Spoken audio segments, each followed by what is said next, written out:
اعوذ باللہ من الشیطان الرجیم۔ بسم اللہ الرحمن الرحیم۔ شروع اللہ کے نام سے جو سب پر مہربان ہے، بہت مہربان ہے، نہایت رحم والا ہے۔ ایک سچا واقعہ۔ شہر مکہ میں ولید نام کا ایک کافر رہتا تھا۔ اس کے پاس سونے کا ایک بت یعنی مورتی تھا۔ اس کو اپنا دیوتا مانتا تھا اور اس کی پوجا کرتا تھا۔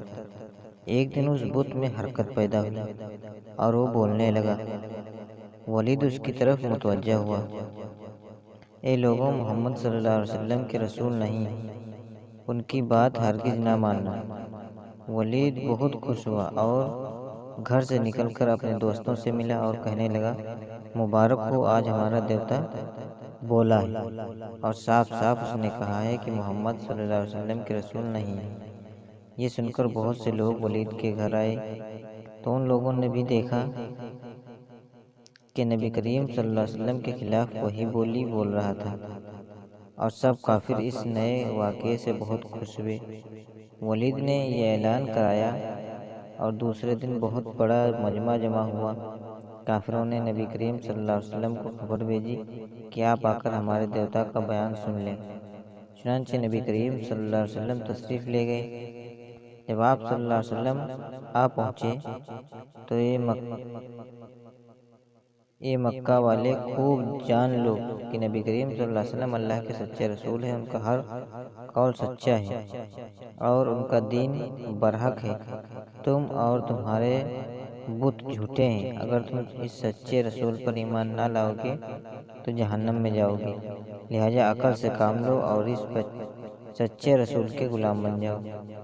بت کا بیان سن کر ولید جھنجلا اٹھا اور اپنے دیوتا کو اٹھا کر زمین پر دے مارا اور اس کے ٹکڑے ٹکڑے ہو گئے۔ نبی کریم صلی اللہ علیہ وسلم جب واپس تشریف لانے لگے تو راستے میں ایک سبز پوش گھوڑے سوار صلی اللہ علیہ وسلم کے سامنے آیا۔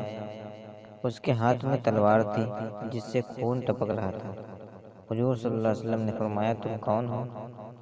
وہ بولے، حضور، میں جنات کے قوم میں سے ایک جن ہوں اور میں آپ کا غلام ہوں، مسلمان ہوں، طور پہاڑ پر رہتا ہوں۔ میرا نام مہین بن ابھر ہے۔ میں کچھ دنوں کے لیے گھر سے باہر گیا ہوا تھا۔ آج جب میں اپنے گھر واپس آیا تو دیکھا گھر والے رو رہے تھے۔ میں نے پوچھا، تم سب کیوں رو رہے ہو؟ انہوں نے بتایا کہ ایک کافر جن جس کا نام مسافر ہے، وہ کل مکہ گیا تھا۔ وہاں اس نے ولید کے بت میں گھس کر نبی کریم صلی اللہ علیہ وسلم کے خلاف بکواس کی اور آج پھر گیا ہے تاکہ بت میں گھس کر پھر سے حضور صلی اللہ علیہ وسلم کے خلاف بکواس کرے۔ گھر والوں سے یہ بات معلوم کر کے مجھے اس کافر جن پر بہت غصہ آیا۔ میں تلوار لے کر دوڑا اور اسے راستے میں ہی قتل کر دیا۔ پھر آگے بڑھ کر میں ولید کے بت میں گھس گیا۔ یا رسول اللہ، آج بت سے جو آواز نکلی ہے وہ میری ہی آواز تھی۔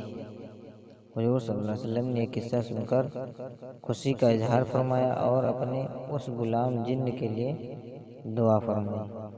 اس واقعے سے پتہ چلتا ہے کہ صرف انسان ہی نہیں بلکہ حضور صلی اللہ علیہ وسلم کے دیوانے جنوں کی جماعت میں بھی ہیں جو آپ صلی اللہ علیہ وسلم کی شان میں ذرا بھی گستاخی برداشت نہیں کرتے اور کافر جن کو ہلاک کر دیا۔ اللہ ہمیں بھی اپنے نبی پاک صلی اللہ علیہ وسلم اور ان کی سنتوں پر عمل کرنے کی توفیق عطا فرمائے۔ دین کی صحیح معلومات اور قرآن حدیث کے پڑھنے اور سیکھنے سے حاصل ہوگی انشاءاللہ۔ پوسٹ کو دوست و احباب پر شیئر کریں اور چینل کو سبسکرائب کریں۔ خدا حافظ۔